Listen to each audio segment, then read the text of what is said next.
दक्षिण नेत्र क्यों कहते हैं कि ये दक्षिण नेत्र ही जो है मुख की उपलब्धि का स्थान है। तो ऐसा हम लोग समझ लें कि दक्षिण नेत्र में ये विश्व रहता है और तेजस यानी स्वप्न जो है वो मन के भीतर रहता है।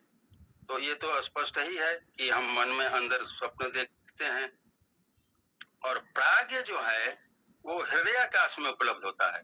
तो जब हम सुषुप्ति में जाते हैं तो उस समय हमारा दक्षिण द्वार या जो बाहर देखने का जो ये इंद्रिय है या द्वार कहिए वो भी बंद हो जाता है और तेजस यानी मन भी जो है लीन हो जाता है। तो वो हृदय में ही वो प्राज्ञ वो ज्ञान रहता है जहाँ हम आनंद से रहते हैं। तो वही है सुषुप्ति की अवस्था। तो सुषुप्ति का आनंद ही जो है, लेकिन ये भी जो है परमानेंट नहीं है, क्योंकि जगने के बाद तो फिर वो भी समाप्त हो जाता है।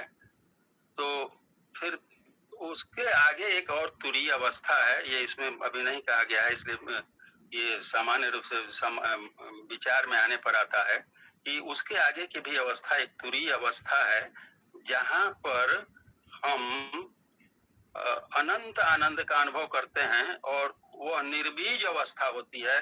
बीज का मतलब कि फिर हम लौट के नहीं आते हैं, उस अवस्था में हम रहते हैं। या यूं भी कह सकते हैं कि उस अवस्था में जब हमारी चेतना जाती है तो जागृत स्वप्न सबको हम देखते हैं, समझते हैं, लेकिन उनका प्रभाव हमारे ऊपर नहीं पड़ता है, हम सदा आनंद में ही रहते हैं। तो ये इसमें थोड़ा सा मेरे समझ में ऐसा आया है, बाकी तो और सब कुछ कहा गया है।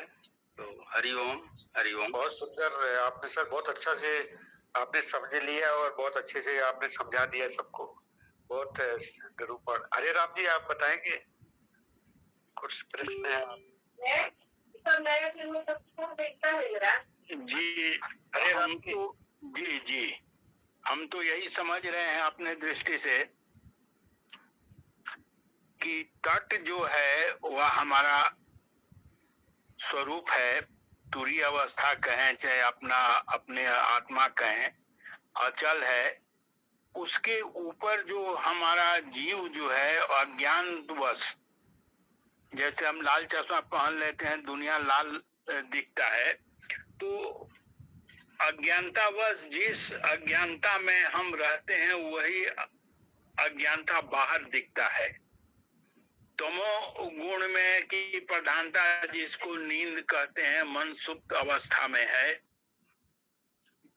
उस समय का स्थिति और उसके बाद जब स्वप्न की स्थिति,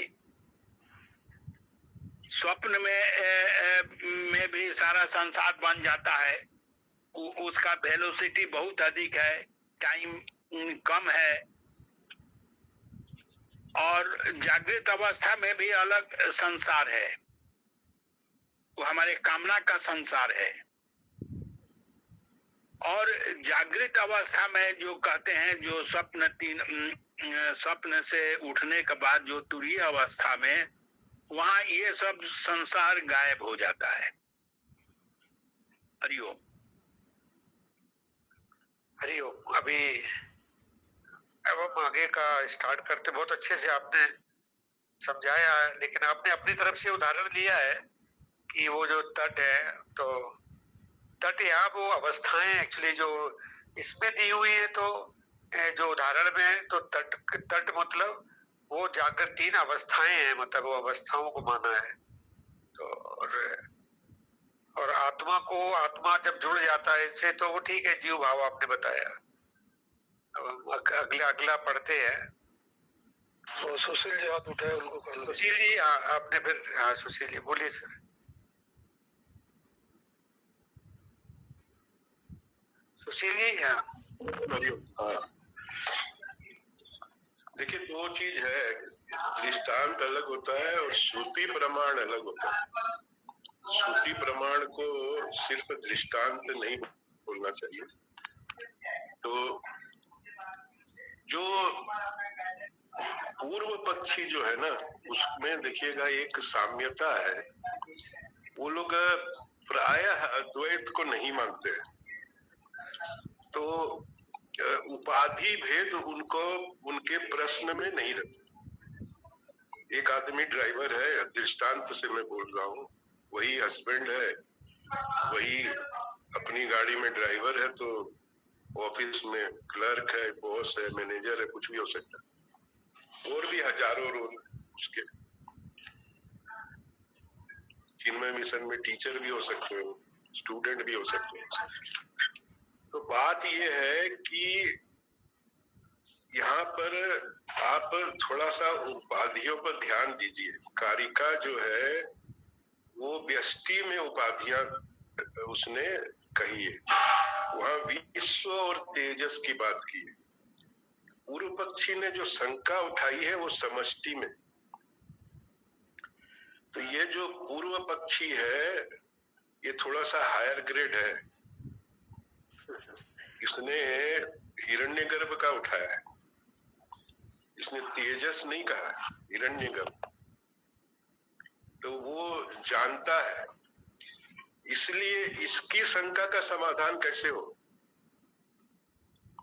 तो इसकी की शंका का समाधान करने के लिए जो उपाधि भेद समष्टि चैतन्य में है, सर्व क्षेत्रेषु, देखिए वहां पर 3 श्रुति प्रमाण दिए गए।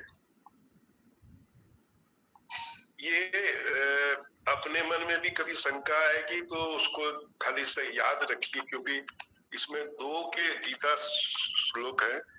श्रुति प्रमाण जो है उपनिषदों से, ब्रह्मसूत्र से और गीता से ये ज्यादातर दिए जाते हैं। कभी कभी भगवान शंकराचार्य ने महाभारत से भी लिया है, अन्य जगह से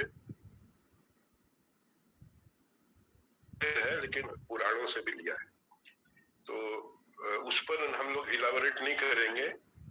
तो एक तो क्षेत्रज्ञम चापि माम विद्धि सर्व क्षेत्रेषु भारत, और क्षेत्रज्ञ के साथ माम कहा, मुझको ही जान, श्री कृष्ण ने कहा। तो श्री कृष्ण तो सामने खड़े हैं, एक ही है, हर क्षेत्र में क्षेत्रज्ञ मुझको ही जान। और अविभक्तम च भूतेषु विभक्तम इव च स्थितम, ये भी गीता से लिया है कि ये दिखता है विभक्त जैसा लेकिन है अविभक्त। ये श्रुति प्रमाण है, ये गीता से दोनों श्लोक लिए हैं। लेकिन सबसे पहले जो परंपरा है उपनिषद का प्रमाण लेते हैं। एको देव सर्वभूतेषु गूढ़ इति श्रुतेः, श्वेताश्वर उपनिषद का है। संपूर्ण भूतों में एक ही देव छिपा है। तो ये जो शंका होती है ना, संशय होती है, ये सिर्फ पूर्व पक्ष को नहीं होती है। अब हम लोगों ने तो पढ़ा है जीवो ब्रह्म है वो ना पर है, भूल भी गए। अभी जीव की बात करेंगे तो बोलेंगे ये जीव की बात कर रहा है, आत्मा की बात नहीं कर रहे हो, ब्रह्म की बात नहीं कर रहे हो। लेकिन जीवो ब्रह्म है वो ना पर, जीव ब्रह्म ही है और कोई दूसरा नहीं है। तो बात ये है कि जो शंका होती है ना, उसी के अनुरूप श्रुति प्रमाण करना पड़ता है। हर चीज में एक मूल तत्वमसि और ये सब नहीं बोला जाता है। तो थोड़ा सा ये आनंद है, मतलब शास्त्र का जो हम लोग पढ़ रहे हैं भगवान शंकराचार्य का। भगवान शंकराचार्य का मैंने जानबूझकर दृष्टांत शब्द प्रयोग किया। देखिए क्या होता है ना, संस्कृत पूरे वाङ्मय में कालिदास और भगवान शंकराचार्य और व्यास जी, वाल्मीकि जी, ये लोग अद्भुत दृष्टांत दिए हैं, मतलब कि इनकी कोई जोड़ी नहीं है। तो दृष्टांत का लेकिन समय पर ये करना चाहिए। और हम लोगों ने सबने जानकारी है कि कुछ लोगों को पढ़ना नहीं आता था, राजा के बच्चे थे, तो पंडित विष्णु शर्मा ने पंचतंत्र लिखा कि उन बच्चों को कैसे पढ़ाए। तो सारा का सारा नीति शास्त्र दृष्टांत में ही लिख दिया उन्होंने। तो बढ़िया है, हरे राम जी ने भी चेष्टा की। हरिओम।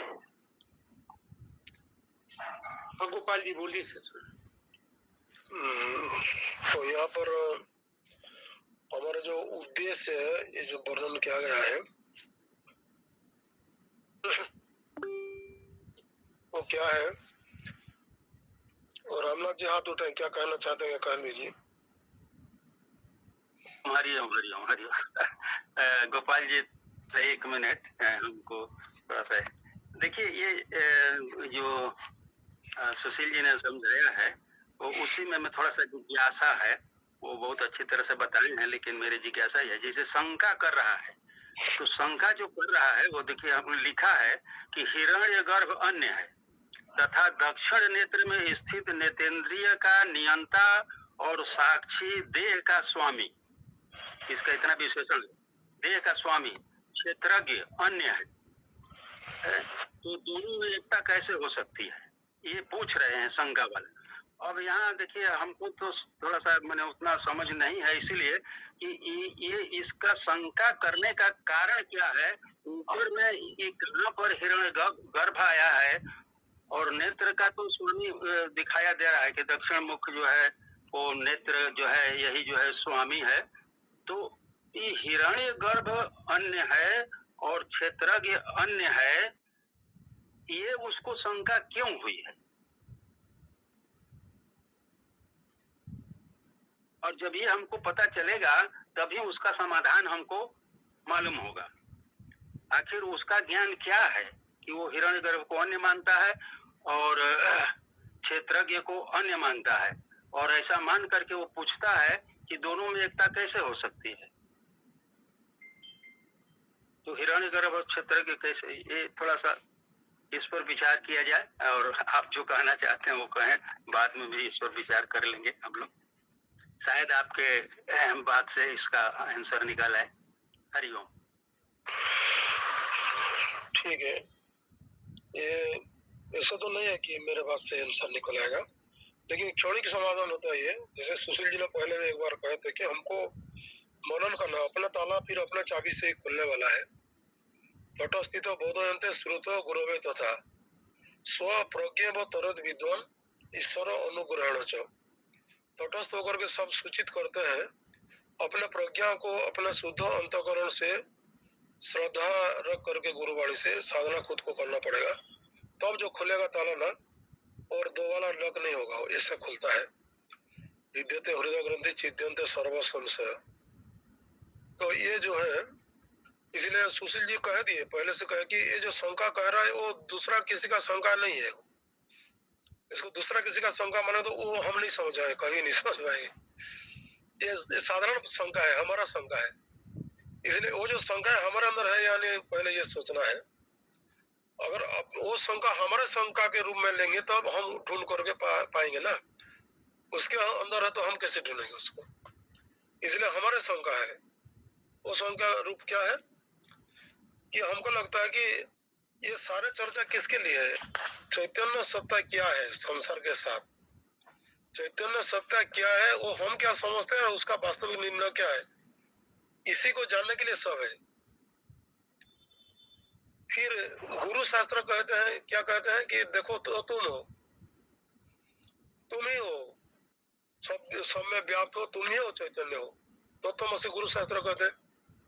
फिर हमको लगा हाँ मैं हूँ, लेकिन मगर अगर ऐसा करके फिर उलझ जाता है ना, इसलिए ये जो चर्चा हो रहा है श्रद्धा के लिए है, सीधा आत्मज्ञान तो नहीं देगा। फिर श्रद्धा होगा तो फिर हम पहले गुरुवाणी से विश्वास आएगा, ये ठीक कहा जा रहा है, फिर मैं चैतन्य सत्ता ही हूँ, जो कि देश काल परिस्थिति से सीमित नहीं है।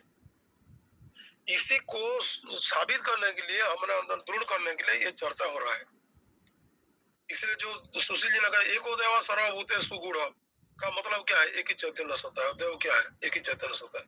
क्षेत्रगम चापिमा विधि सर्व क्षेत्र भारत, उसका अर्थ क्या है, हे भारत, भा मतलब चैतन्य सत्ता का प्रकाश जो है, उसमें जो रत रहता है भारत है। सब क्षेत्र में मुझको ही तुम जानो क्षेत्र के रूप में, वो क्षेत्र में कौन है, वही चैतन्य है, वही कृष्ण है। फिर अविभक्तम चौबुदेशो विभक्तम विवच स्थितम, देखो तुमको विभक्त दिखाई देता है, लेकिन अविभक्त रूप में चैतन्य सत्ता है, मैं अविभक्त रूप में सब में हूँ। मतलब चैतन्य सत्ता जिसको आत्मा मैं कहता हूँ, वो आत्मा जो है हर समय, हर स्थान, हर अवस्था में परिवर्तन होते हुए, परिवर्तन कैसा है? व्यष्टि है, फिर समष्टि है, भेद है। एक समष्टि है जो कि मैं नहीं हूँ, एक व्यष्टि है जो कि मैं हूँ, एक भेद है। फिर एक भेद क्या कि मैं जागृत में जाता हूँ, फिर सपनों में जाता हूँ, फिर सुसुप्ति में जाता हूँ, ये एक भेद हुआ। फिर क्या एक भेद हुआ कि वो फिर विश्व है, फिर कैयस है, फिर प्राज्ञ है, स्थूल है, सूक्ष्म है, कारण है, फिर वो सृष्टि है, स्थिति है, लय है, ये सारे नाम रूपात्मक के भेद है। तो क्या हम जाएंगे फिर ब्रह्मा के रात्रि तक जाएंगे 432 करोड़ तक, फिर अपेक्षा करेंगे ये जानने के लिए कि भेद है या नहीं है? 14 लोग जाएंगे, फिर पाताल से लेकर के फिर वो ब्रह्म लोग तक जाएंगे। यहाँ रह करके सारे जो घोड़ा है संसार के, सबको हम जा करके मिट्टी अनुसंधान करने वाले नहीं है, नहीं पाएंगे, कर नहीं पाएंगे। वो कुछ नहीं मिलेगा ऐसा दौड़ करके ढूंढने से। अपने पास जो घोड़ा है, ये जो घोड़ा है उसी में जो मिट्टी है, मिट्टी तत्व है वो मेरे घड़े में है, ब्राह्मण क्षेत्र वैश्य सूर्यों के घड़े में है, ब्रह्मचारी गृहस्थी वानप्रस्थी सन्यासी के घड़े में है, मंदिर मस्जिद सब में वो घड़े में एक ही मिट्टी है। वो मिट्टी तत्व को जानने के लिए, मिट्टी तत्व का सर्वव्यापकता को जानने के लिए हमको अपने घड़े में अनुसंधान करना पड़ता है। अपने घड़े में मिट्टी है इतने के लिए नहीं है। मैं एक शरीर हूँ, मेरे अंदर एक आत्मा है, ये इसका लक्ष्य ये नहीं है। मैं आत्मा हूँ और बाहर जो दिखाता है वो सब प्रकृति एक ही चीज है, व्यष्टि समष्टि है नहीं। मैं कहता हूँ कि व्यष्टि है, मैं कहता हूँ घटाकाश है, मैं कहता हूँ कि नासवान, सब मैं ही तो कहता हूँ। शंका वही है ना, पूर्वपक्षी मैं ही हूँ और कौन है? अगर मैं दृढ़ हूँ तो मैं सिद्धांति हूँ, दृढ़ नहीं तो मैं ही पूर्व पक्षी हूँ। तो इसीलिए यहाँ जो कहने का उद्देश्य है, ये गुरुदेव ने एक सुंदर उसमें उदाहरण और दिया है कि जैसे एक सोनार होता है, उसके पास एक कष्टी पत्थर होता है, और उस सोना को अगर बहुत बड़े भी नेकलेस को ले तो उसका एक एक पार्ट को लेकर के वो फिर देखता है, उसको खींचता है, घिस करके वहां पर वो कन्फर्म होता है ठीक है ये नेकलेस ही सोना का है, वो पूरा पार्ट नहीं करता है। फिर वो इसी को साबित करने के लिए कि सोना ही व्याप्त है, ये सोना है जिसको जो खींचा था, इसी का टेस्ट करता है। इसी को और एग्जाम्पल देखिए, लाइफ एज ए होल है क्या, इसी को जानने के लिए जीवन का एक अवस्था को लेकर के अनुसंधान किया जाता है। हम जागृत में अनुसंधान करते हैं, जागृत सब कुछ है नहीं, स्वप्न में अनुसंधान करते हैं, स्वप्न सब कुछ है नहीं, सुसुप्ति में अनुसंधान करते हैं, सुसुप्ति सब कुछ है नहीं। फिर सब कुछ है क्या? What is life as a whole?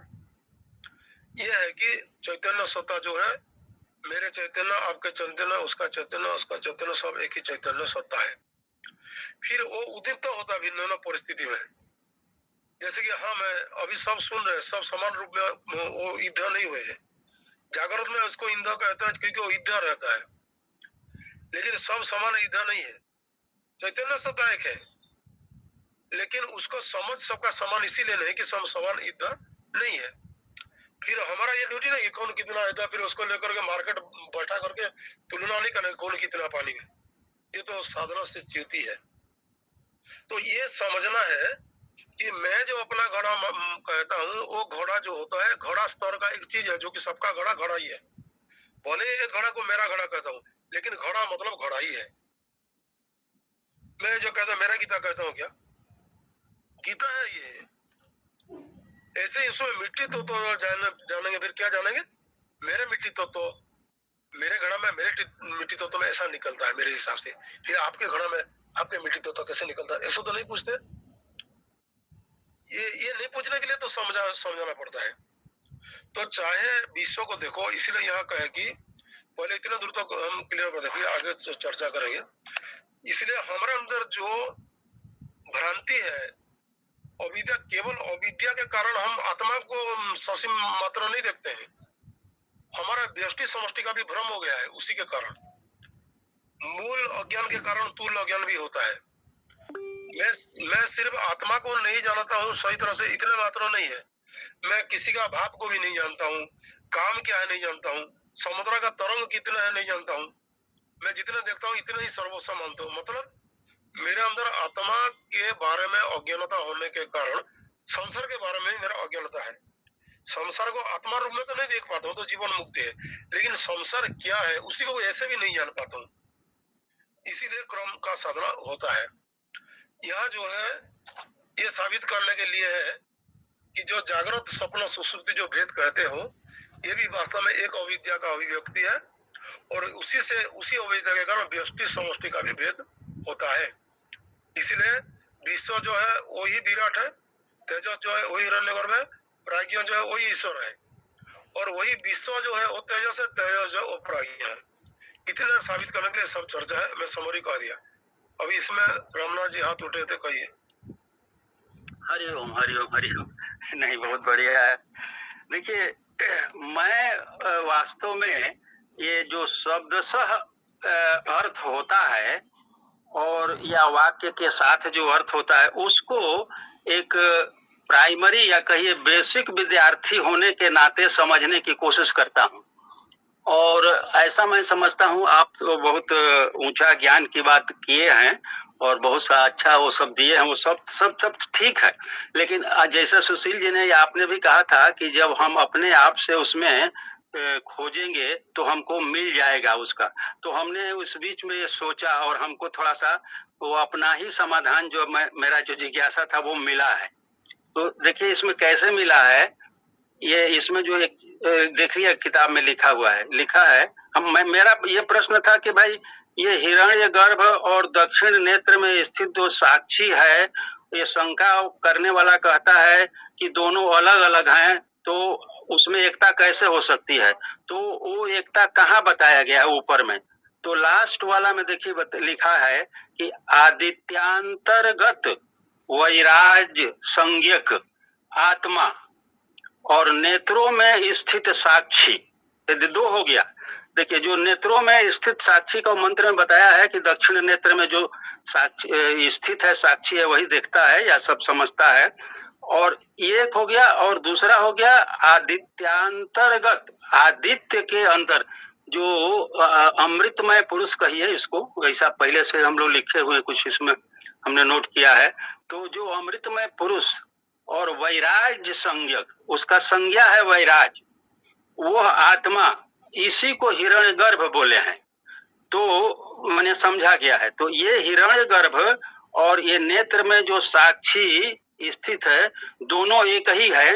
ये हमारे गुरुजी कहिए या जो शास्त्र बोलने वाले हैं वो कह रहे हैं, ये बता रहे हैं कि दोनों एक है। तो शंका ये मिल गया अब कि वो कहाँ पर कहे हैं, तो यहाँ पर ये कहे हैं। और उसी को जो है पूर्व पक्षी जो है शंका जिसको हो रहा है, वो कहता है कि हिरण्यगर्भ अन्य है। अब इसके हिसाब से हिरण्यगर्भ तो अन्य है और दक्षिण नेत्र में जो स्थित नियंता है वो अलग है, तो वो दोनों की एकता कैसे हो सकती है? तो ये इसका शाब्दिक अर्थ और या जो बात हम लोग समझने जा रहे हैं उसका भाव है। अब ये समाधान देंगे कि दोनों में एकता कैसे है। तो मैं बहुत माने लोअर स्तर से इसको समझने की कोशिश करता हूँ, ताकि शब्दों के साथ साथ हम उसको समझते चल सकें। आप किताब से पढ़ो ना। हाँ जी, जी आप जो पढ़े पहले पारा में वो हिरण्यगर्भ का बात नहीं आया है। आप क्या थे दो लेवल का उसमें इंटरसेट कर देते हैं, इसीलिए कंफ्यूज होते हैं। ये जो पहले पारा में क्या लिखा है आपके पास किताब है ना? गोपाल जी, हिरण्यगर्भ की बात नहीं आया है। ये जो शंका करने वाला जो हिरण्यगर्भ कह रहा है उसी को मैं वहां से रिलेट कर रहा हूँ कि नहीं, इसका चर्चा नहीं हुआ है। अभी जो मैं इसलिए कहा, इसलिए पहले एक स्तर में इसी को फिर मैंने कह दिया, इसको आगे चर्चा करेंगे। अभी जो कहा मैंने इसीलिए कहा कि आप जो प्रथम जो पारा जो पढ़े अंत में, वो प्रथम पारा के अंत में क्या लिखा हुआ है? लिखा है, एक बार मैं पढ़ता हूँ, आप किसको अंत का पढ़ने, पूरा पारा पढ़ने की जरूरत नहीं है। हाँ बात ही। आदित्यांतर्गत वैराज संज्ञक आत्मा, ये आत्मा कैसा है? कि वो आदित्य अंतर्गत है, आदित्य के अंतर्गत है। पहले और पढ़ उस लीजिए। हाँ नहीं वो हम समझेंगे तभी होगा। और वैराज संज्ञक है और उसका संज्ञा वैराज है। अब वैराज हम लोग को समझना पड़ेगा या आप समझाइएगा। तो ये आत्मा का जो है विशेषता बता दिया, विशेषण, कि वो आत्मा अंतर्गत है, आदित्यांतर्गत है, उसका संज्ञा वैराज है। और एक ये हो गया, दूसरा नेत्रों में स्थित साक्षी, ये दूसरा है। तो ये दोनों एक ही हैं, ये हमारे शास्त्रकार कह रहे हैं। अब वो शंका करने वाला कहता है कि हिरण्य गर्भ, ठीक है ठीक है, अभी वो जो पारा का शंका के सुन लीजिए वहाँ पर मत जाइए, वहाँ पर मत लीजिए। जाइए।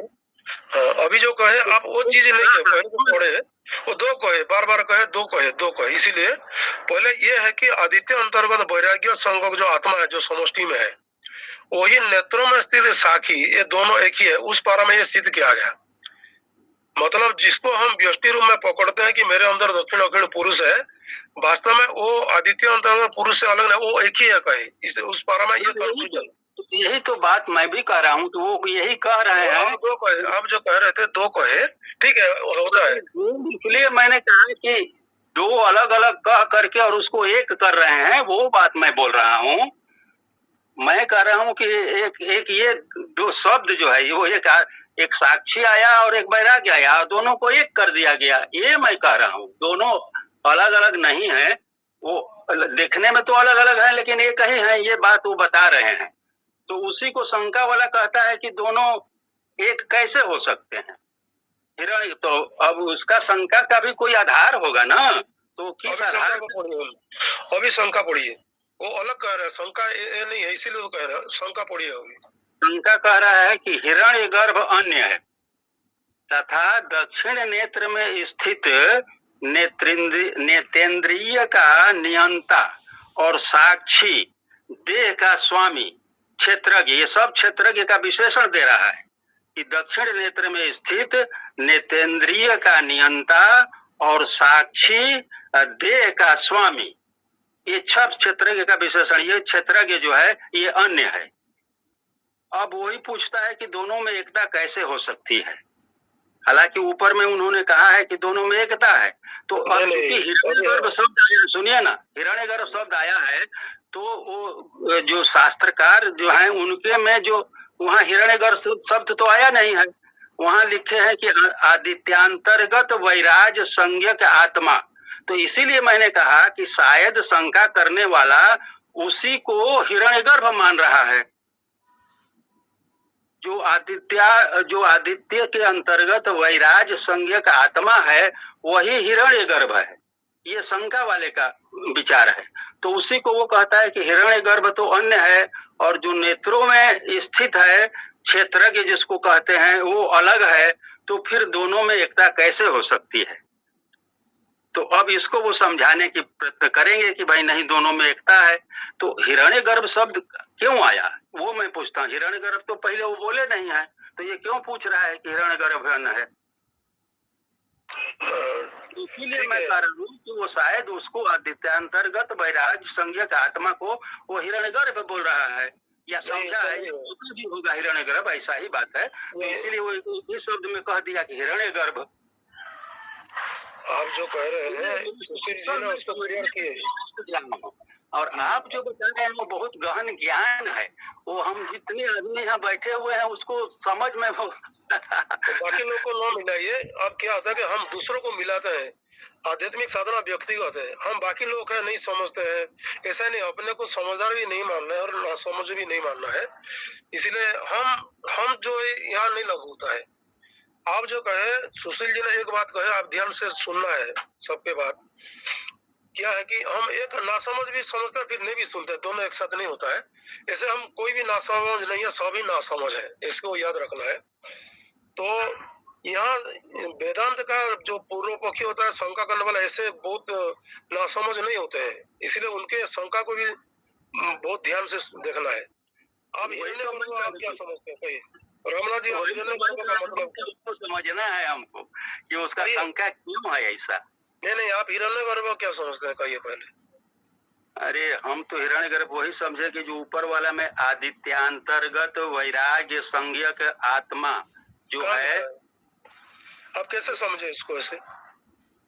इसलिए समझे कि शंका करने वाला बोल रहा है कि हिरण्यगर्भ अन्य है, लेकिन ऊपर में कहीं हिरण्यगर्भ शब्द आया नहीं है, तो वो किसको हिरण्यगर्भ मान रहा है? वही मैं बोल रहा हूँ कि शायद इसी को आदित्यांतर्गत वैराग्य संज्ञक आत्मा को हिरण्यगर्भ समझ रहा है, और ऐसा समझ करके वो कह रहा है, केवल वो उतने शब्द को नहीं बोल करके एक हिरण्यगर्भ बोल दे रहा है केवल कि हिरण्यगर्भ।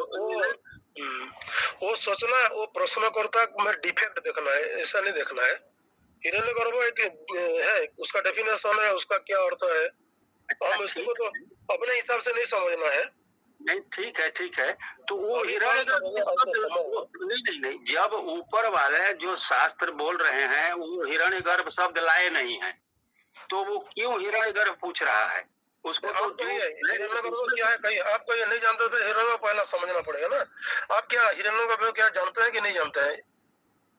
हिरण्यगर्भ ब्रह्मा को ऐसे तो उतना बहुत हम ये प्रॉब्लम है ना वेदांत। देखिए अभी हिरण्यगर्भ क्या थोड़ा चर्चा करेंगे, कल आगे बढ़ेंगे। आप 2 मिनट और सुनिए। ये बार बार कहा जा रहा है, आप सुनते हैं कि नहीं सुनते हमको तो पता नहीं, ये ऑनलाइन में मालूम नहीं पड़ता है ना। देखिए विश्व जो है व्यष्टि में, जिसको इसको याद रखना, कल यहाँ से चर्चा करेंगे। जिसको व्यष्टि में विश्व कहते हैं उसी को विराट कहते हैं समष्टि में। जिसको तेजस कहते हैं व्यष्टि में उसी को हिरण्यगर्भ कहते हैं समष्टि में। जिसको प्राज्ञा कहते हैं व्यष्टि में, इसको ईश्वर कहते हैं समष्टि में। वो सब ठीक है गोपाल जी, वो सब ठीक है। हम केवल यहाँ जो लिखा गया है उसके साथ संबंध स्थापित करके समझना चाहते हैं। वो अलग से हिरण्यगर्भ का आप जो उदाहरण ये परिभाषा दे रहे हैं सही है, लेकिन ये वो तब वो विषय छोड़ करके फिर हिरण्यगर्भ क्यों चला गया? आगे है ना एक्सप्लेनेशन, आगे है। इसलिए मैं क्यों ये कहा कि ये शुरू से अगर हिरण्यगर्भ गलत समझ लेंगे कि गलत प्रश्न आगे समाधान नहीं होगा, इसलिए ये कनेक्ट कर रहे हैं दूसरे स्तर से। ये जो शंका जो है प्रश्नकर्ता, इसे कल करेंगे उसको। तो अभी कोई प्रेयर करेंगे? लीना दीदी आप करेंगी प्रेयर? हाँ करती हूँ। ओम सत्यं वद धर्मं चर मातृदेवो भव पितृदेवो भव आचार्य देवो भव अतिथि देवो भव सर्वे भवन्तु सुखिनः सर्वे सन्तु निरामयाः सर्वे भद्राणि पश्यन्तु मा कश्चित् दुःखभाग् भवेत् असतो मा सद्गमय तमसो मा ज्योतिर्गमय मृत्योर्मा अमृतं गमय। ॐ पूर्णमदः पूर्णमिदं पूर्णात् पूर्णमुदच्यते पूर्णस्य पूर्णमादाय पूर्णमेवावशिष्यते। ॐ शान्ति शान्ति शान्तिः। हरिः ॐ श्री गुरुभ्यो नमः। हरिः ॐ। हरि ओम सभी को। दिव्या करेगा। सुशांति करेगी। हरिओम। हरिओम प्रणाम जी। चिन्मय मिशन प्रतिज्ञा। हमारी स्थिति एक परिवार के समान प्रेम और सम्मान से परस्पर आबद्ध है। हम सेवारत है एक सेना के समान साहसी और अनुशासित, प्रतिबद्ध है संघर्ष करने को निम्न वृत्तियों और थोथे आदर्शों के विरुद्ध, जिनका जाल है हमारे अंदर और बाहर सर्वत्र। हम जीते हैं ईमानदारी से त्याग और सेवा का उच्च जीवन, उत्पन्न करते हैं उपभोग से अधिक, लेते हैं जितना देते हैं कहीं अधिक। हम बने हैं आकांक्षी प्रभु की कृपा के, जो चलावे हमें गुण, साथ और ज्ञान के मार्ग पर। आपकी कृपा और आशीष है प्रभु, हमारे माध्यम से बहे विश्व में चारों ओर। हमारा विश्वास है कि स्वदेश सेवा ही परमेश्वर की सेवा है और जनता की भक्ति ही परमात्मा की भक्ति है। हम समझते हैं अपना दायित्व, जो योग्यता और साहस की हम पूरा करें उसे। ओम तत्सत। हमारा ध्येय अधिकाधिक लोगों के अधिकाधिक समय के लिए अधिकाधिक हरिओम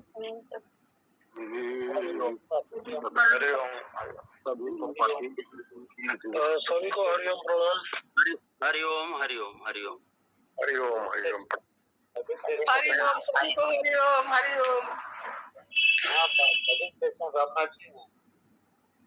हरिओम हरिओम। भजन भजन किया जाए क्या? क्या बोल रहे हैं दिनेश जी? बिल्कुल बिल्कुल भजन किया जाए सर, भजन के बिना तो हाँ हाँ, समय भी हो गया है तो एक आध भजन हो जाए। मन शांत है, ठीक।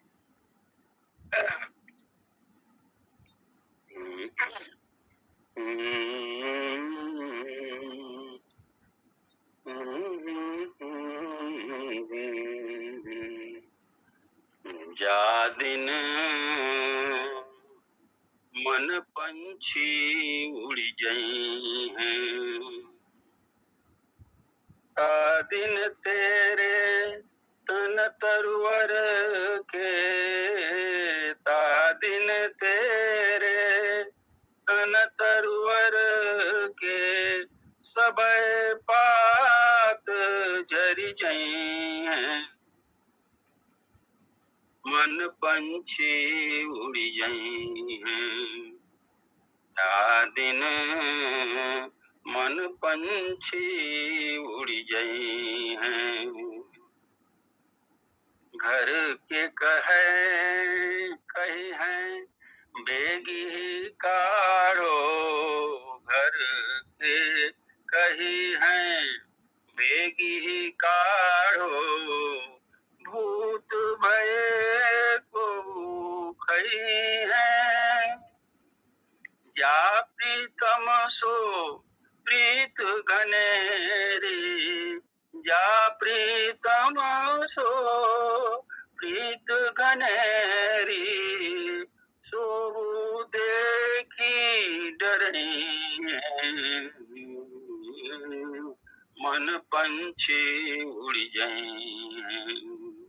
या दिन मन पंछी उड़ी गई हैं, जा दिन मन पंछी उड़ी गई हैं,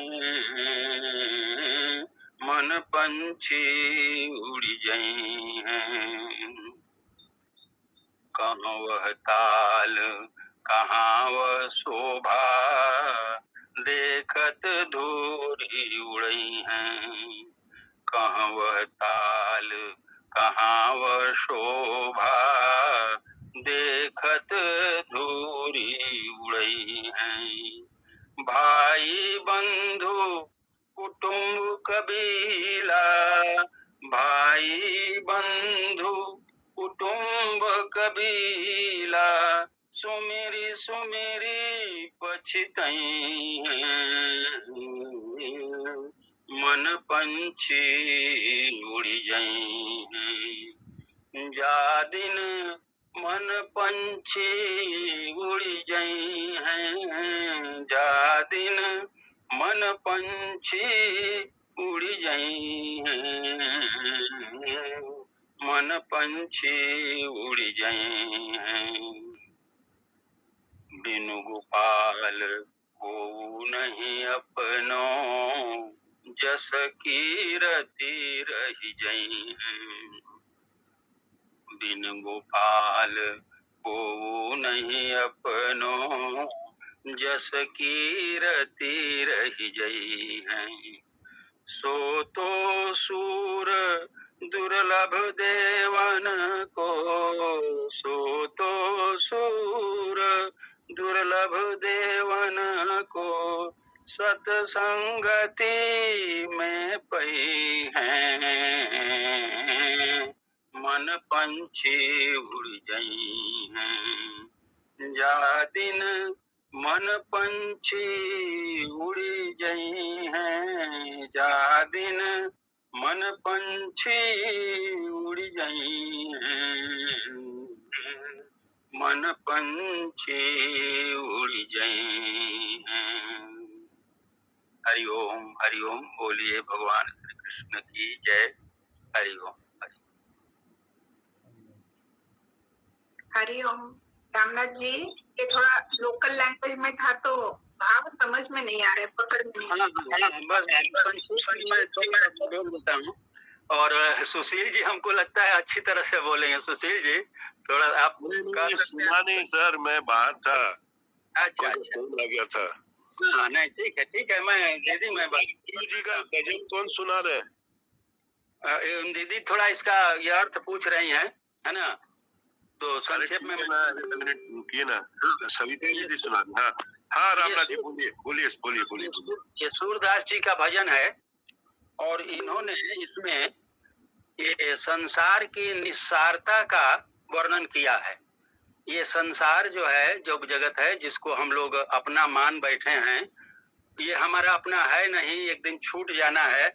इसी बात को उन्होंने इन शब्दों में कहा है कि जिस दिन मन पंछी उड़ गई हैं, यानी जिस दिन तुम्हारे ये शरीर से आत्मा निकल जाएगी या जीव निकल जाएगा, उसी को मन पंछी कहे हैं, उड़ जाएगा। तो क्या होगा कि तादिन तेरे तर तरुअर की सवय पात झर गई हैं। तो ये सरवीर रूपी जो पेड़ है ना, इसको तरुअर बोले हैं, उसके सारे पत्ते झड़ जाएंगे, यानी वो निर्जीव हो जाएगा, जैसे पेड़ निर्जीव हो जाता है। तो ये पहला है। दूसरा फिर कहते हैं कि घर के कहीं हैं बेगी ही काढ़ो भूत भय कोई कोई है। तो जो घर के जो लोग हैं, जो तुम्हारे बहुत प्रेमी थे और प्रेम करते थे, तुम भी उनको प्रेम करते थे, अब वो लोग भी कहेंगे कि भाई जल्दी से इसको निकालो, स्मशान ले जाओ, है ना? ज्यादा देर घर में अब रखना नहीं है। और एक शब्द बोल रहे हैं, वो हंसी वाला ही है कि भूत भय कोई कोई है, अरे भूत होकर के किसी को खा जाएगा। यानी कि ये मृत को अब शरीर को इसमें रखना नहीं है, जल्दी से निकालो इसको, है ना? ये हमारे लिए अब कुछ इसका कोई उपयोग नहीं है, भूत हो गया। यहाँ भूत हो गया का मतलब समाप्त हो गया, ये भी आ सकता है। फिर कहते हैं कि जा प्रीतम सो प्रीत घनेरी सो देख दे रही हैं। उस मृत शरीर को देख करके डरेगा, क्योंकि उसमें मैं अब नहीं रह गया हूँ, चला गया है, तो वो भी डरेगा। ये सब जो है निस्सारता है, बता रहे हैं, ये सब निस्सार है, कोई सार नहीं है इस शरीर में या संसार में। फिर कहते हैं कि कहाँ वह ताल कहाँ वह शोभा। दीदी समझ में आ रहा है? तो क्योंकि मैं बोलते ही जा रहा हूँ। हाँ समझ रहे। हाँ इसीलिए मैं हाँ।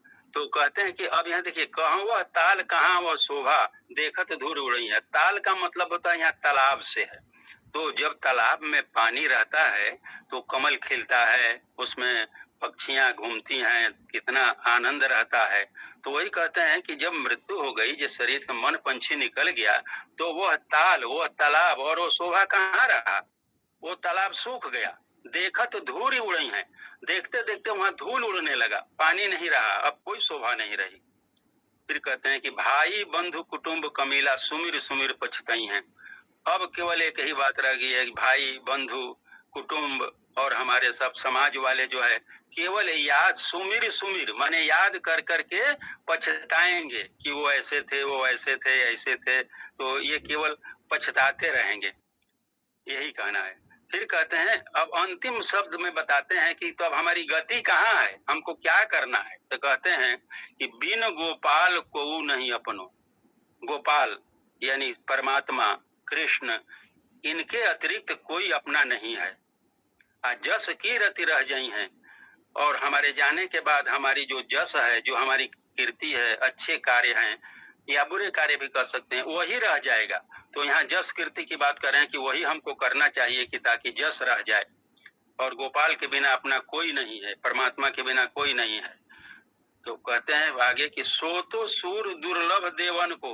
तो ये सारी बातें तो देवताओं को भी दुर्लभ है।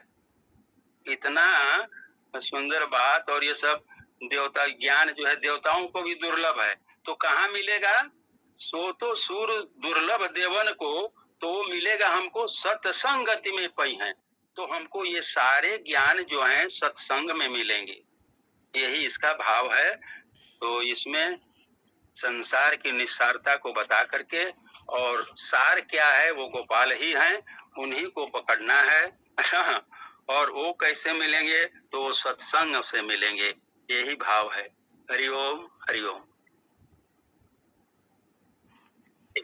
दीदी,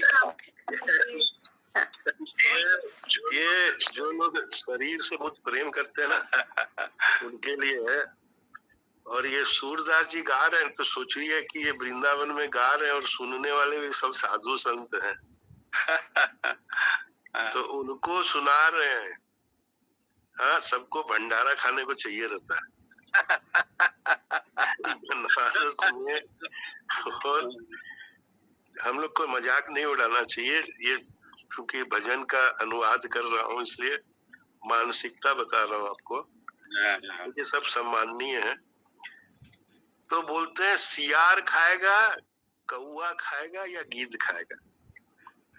शरीर का कोई तो घर में है नहीं, और कोई घर वाला भटक के आ गया है तो उसको क्या बोलते हैं। अच्छा, आप लोग खुद बोलो तो यहाँ लिखे है कि ये शरीर की 3 गति होती है। बताइए तो कोई क्या हो सकती है 3 गति। मरने के बाद इस शरीर की 3 गति होती है। 3 ही गति हो सकती है।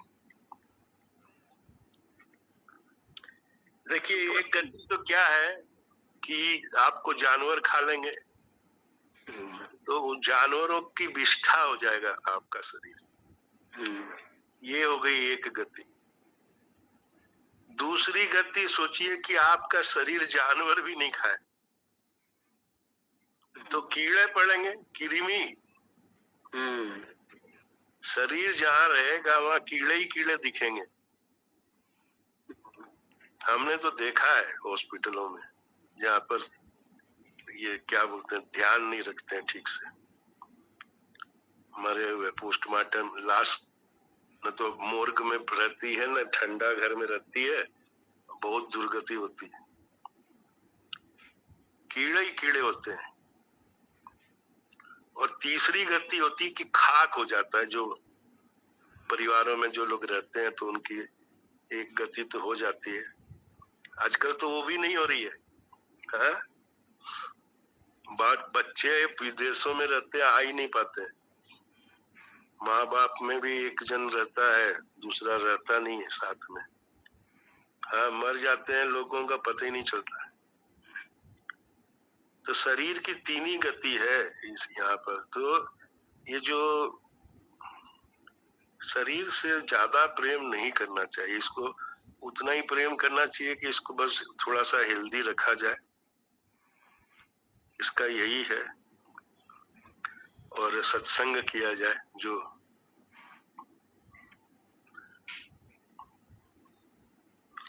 देखिए, सूरदास जी के भजनों में मेरे को इसमें कहीं सूरदास नहीं लिखा है, कबीर लिखा है। नहीं, हमारे किताब में है, ये देखिए लिखा है, सो तो सूर दुर्लभ देवन को। तो ऐसा लिखा है, हो सकता है पुराना होने से कोई कबीर को भी कर देते होंगे। सूरदास के कृष्ण प्रेम के भजन है।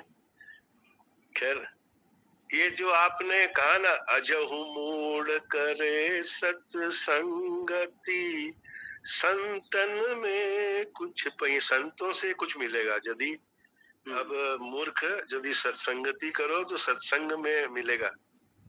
तो उसके पहले क्या लिखा कि बेटे को तो बहुत पाला, लेकिन क्या किया बेटे ने बांस से खोपड़ी में छेद करके खोपड़ी बिखरा दी। तो कहे कबीर सुनो भाई साधु, आवागमन में से नहीं है। तो भाई ये जो आवागमन है उसको छोड़ दो। जा दिन मन पंछी उड़ जाइए। चलिए, बहुत सुंदर। हाँ, सविता दीदी, तपस्विनी दीदी, भजन सुनाओ। गुरु जी का आज बृहस्पतिवार। हरिओम।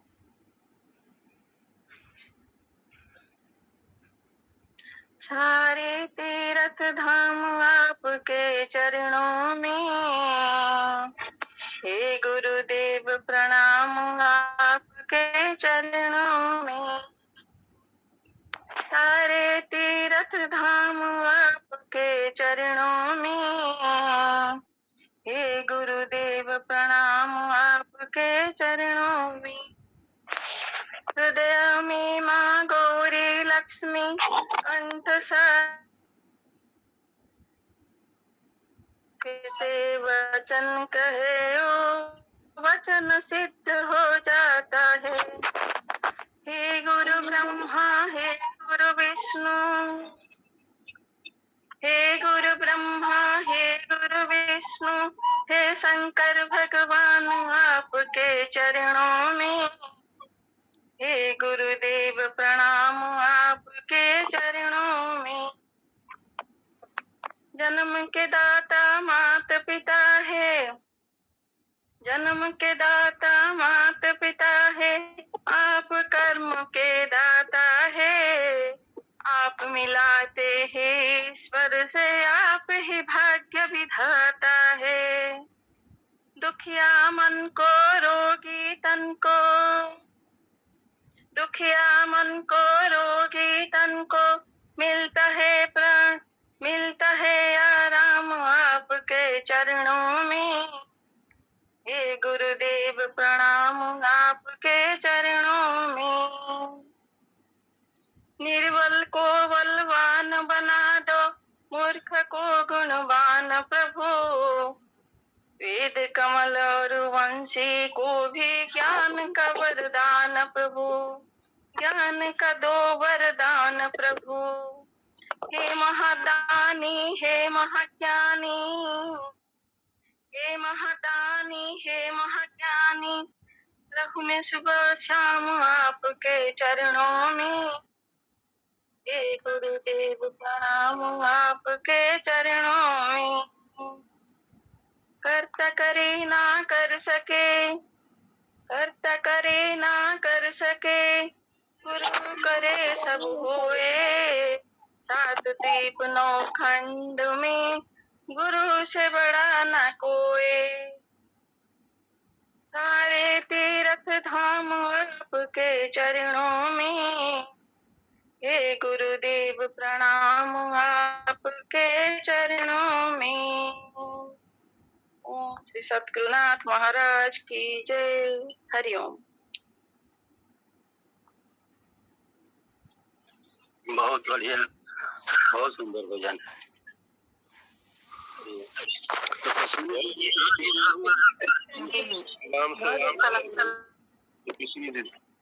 मैं गुरु ने अपना बना के मुझको मुस्कुराना सिखा दिया। अंधेरे घर में चिराग जैसे जगमगाना सिखा दिया। गुरु ने अपना जगत के कर्मों में मैं बंधी थी, सारा ही बंधन छुड़ा दिया। भेद भाव की दृष्टि मिटा कर राम रमैया दिखा दिया। गुरु ने अपना बना के मुझको मुस्कुराना सिखा दिया। अंधेरे घर में चिराग जैसे जगमगाना सिखा दिया। गुरु ने अपना जगत को हमने सच था माना, गुरु ने मिथ्या करा दिया। कहा कि ये जग सारा है सपना, तुमने खुद को भुला दिया। गुरु ने अपना अज्ञान की नींद में सोई थी, गुरु ने आकर जगा दिया। पिला के अमृत रस का प्याला खुद में दर्शन करा दिया गुरु ने अपना। खुद ही उन्होंने खत्म कराई को हमें वृत्ति को लगा दिया। बता दिया कि तू खुद खुदा है, सारे भरम को मिटा दिया गुरु ने अपना। बना कर मुझको मुस्कुराना सिखा दिया। अंधेरे घर में चिराग जैसे जगमगाना सिखा दिया गुरु ने अपना। हरिओम। प्रणाम सभी को।